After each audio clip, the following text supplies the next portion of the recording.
ভারতের পার্লামেন্টে সম্প্রতি পাশ হওয়া ওয়াকফ সংশোধনী বিল ২০২৫ নিয়ে দেশজুড়ে দেখা দিয়েছে তীব্র প্রতিক্রিয়া। পাল্টাপাল্টি ধর্মীয় উত্তেজনা ক্রমেই বাড়াচ্ছে অসন্তোষের উত্তাপ। নতুন এই আইন কার্যকর হলে চরম অনিশ্চয়তার মুখে পড়বে মুসলমানদের শত শত বছরের পুরনো মসজিদ, মাদ্রাসা, দরগা ও খানকার ভবিষ্যৎ।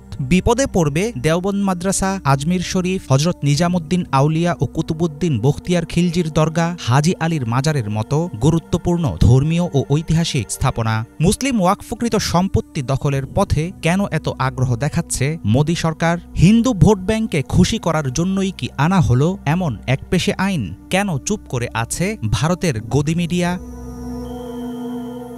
বর্তমানে ভারতে প্রায় ৯ লাখ ওয়াকফ সম্পত্তি রয়েছে। আনুমানিক ১০ লাখ একর জমির উপর বিস্তৃত এই সম্পত্তির মূল্য প্রায় ১ লাখ কোটি রুপির বেশি। দেশটিতে রেলওয়ে ও প্রতিরক্ষা বিভাগের পরেই মুসলিম ওয়াকফ বোর্ডের মালিকানায় রয়েছে সবচেয়ে বেশি জমি।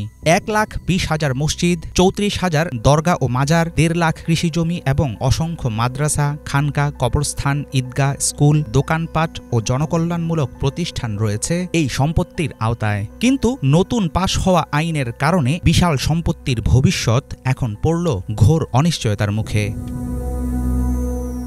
আগ্রাসী হিন্দুত্ববাদী রাজনীতি বহুদিন থেকেই নরেন্দ্র মোদী ও তার দল বিজেপির মূল হাতিয়ার। নতুন আইনের মাধ্যমে মুসলমানদের ধর্মীয় পরিসরে হস্তক্ষেপ ও ভারতীয় সমাজে তাদেরকে আগের চাইতে কোণঠাসা অবস্থানে নেয়ার আইনি বৈধতা তৈরি হল। অল ইন্ডিয়া মুসলিম পার্সোনাল ল বোর্ড এই আইনকে মুসলিম সম্প্রদায়ের ধর্মীয় অধিকার ও সম্পত্তির উপর সরাসরি আক্রমণ হিসেবে চিহ্নিত করেছে। তাদের দাবি, এর মাধ্যমে মুসলিমদের শতাব্দী পুরনো ধর্মীয় ও জনকল্যাণমূলক প্রতিষ্ঠানগুলো নিজেদের নিয়ন্ত্রণে নিতে চায় মোদী সরকার। সিএএ, এনআরসি, হালাল নিষেধাজ্ঞা, হিজাব বিতর্কের পর এই ওয়াকফ আইন মুসলিমদের ভোগান্তির কফিনে শেষ পেরেক।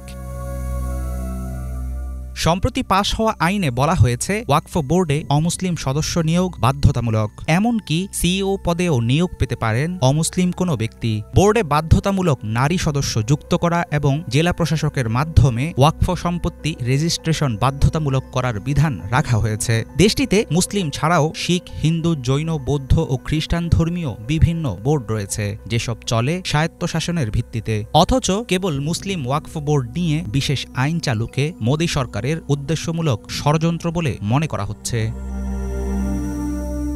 বর্তমানে ভারতের ৩০টি রাজ্যে সক্রিয় আছে ওয়াকফ বোর্ড। ওয়াকফ সংক্রান্ত ৪০,০০০-এর বেশি বিচারাধীন মামলার মধ্যে প্রায় ১০,০০০ মামলা মুসলিমদের দায়ের করা। ওয়াকফ বাই ইউজার ধারা বিলোপের ফলে প্রচলিত ব্যবহার বা মৌখিক ঐতিহ্যের ভিত্তিতে স্বীকৃত ওয়াকফ সম্পত্তি আর রক্ষা পাবে না। বোর্ডকে প্রমাণ করতে হবে সম্পত্তির মালিকানা। ফলে লিখিত প্রমাণ নেই এমন শত শত বছরের পুরনো দরগা, মসজিদ, মাদ্রাসা সরকারি নথির অভাবে পড়বে ভয়াবহ অনিশ্চয়তায়। বিশ্লেষকরা বলছেন, হাজার হাজার ধর্মীয় প্রতিষ্ঠানের উপর এই আগ্রাসন শুধুমাত্র অতীত নয়, বিপন্ন করবে ভারতের ভবিষ্যৎও।